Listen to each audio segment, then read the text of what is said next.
नमस्कार मंडळी. तर ही आहे धोत्रा ही वनस्पती पाहू शकता आपण. आणि आज आपण याबद्दलच माहिती घेणार आहे.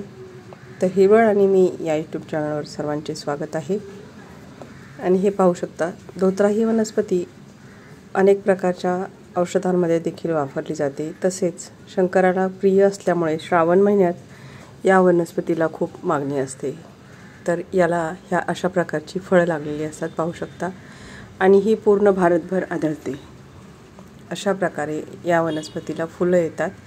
या फुलांचा आकार हा करण्यासारखा असतो, त्यामुळे त्याला ट्रम्पेट वाईन असं देखील म्हटलं जातं. बघा किती सुंदर अशी देखणी फुलं आहेत. आणि ह्या फुलांना पाकळ्या नसतात, ही फुलं अखंड असतात.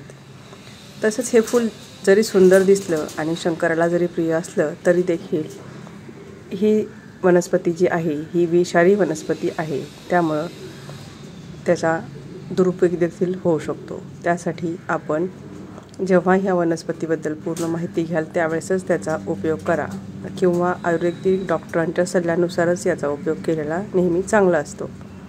तर ही फुलं जी आहेत ती 10-12 इंच उंचीची असतात पाहू शकता. खूप सुंदर अशी दिसतात. याला हिंदीमध्ये धतुरा असे देखील म्हटले जाते आणि संस्कृत भाषेमध्ये याला कनक असे म्हणतात. तर पाहू शकता तुम्ही, फळं ही अशा प्रकारे लागलेली असतात. आणि एकदा का पाऊस पडून गेला की सगळीकडे ही वनस्पती उगवून येते आणि खूप उपयोगी अशी ही वनस्पती आहे. याच्या बियांपासून देखील बरीचशी औषधं करतात. तसेच पानांपासून देखील बरीचशी औषधं मलम तयार केले जातात. तर पाहू शकताय तुम्ही, ही जी पानं आहेत ती एकसारख्या आकाराची नसतात. प्रत्येक पानाची सुरुवात ही नेहमी एकसारख्या आकाराची असते, परंतु ही पानं आहेत ना ती जरा वेगळीच आहेत. पाहू शकता तुम्ही, अशी अर्धी पहिल्यांदा सुरुवात होतात आणि नंतर अर्धी सुरुवात होतात. खूप वेगळ्या प्रकारची अशी रचना आहे या पानांची. फुल खूप सुंदर दिसते, आकर्षक असे असते आणि या पानाला अशी वेल्वेटसारखे स्पर्श केल्यानंतर जाणवतं. तर हे आहे सुकलेलं फूल आणि हे पाहू शकता किती मोठं आहे. तर अशा प्रकारे ही वनस्पती जुलै महिन्यापासून डिसेंबर महिन्यापर्यंत आपल्याला पाहायला मिळते. आणि ही फुलं देखील खूप उपयोगी असतात. आणि ही फुलं जी आहेत ती शंकराच्या पिंडीवर श्रावण महिन्यात वाहिली जातात. याची फुले फळे श्रावण महिन्यात आपल्याला बाजारामध्ये देखील पाहायला मिळतात. आणि ही शंकराला खूप प्रिय असल्यामुळे याचं नाव शिवप्रिया असं देखील आहे. यामध्ये मी पाहिलेल्या महाबळेश्वरमध्ये गुलाबी रंग हा देखील खूप सुंदर दिसतो. पिवळसर गुलाबी असा तो रंग असतो. आणि हा पांढरा एक रंग. भारतामध्ये एकूण याच्या 10 प्रजाती पाहायला मिळतात.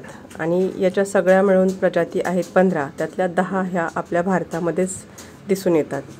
तर अशा प्रकारची ही पाने फुले असलेली ही वनस्पती जी आहे ती खूप उपयोगी आहे.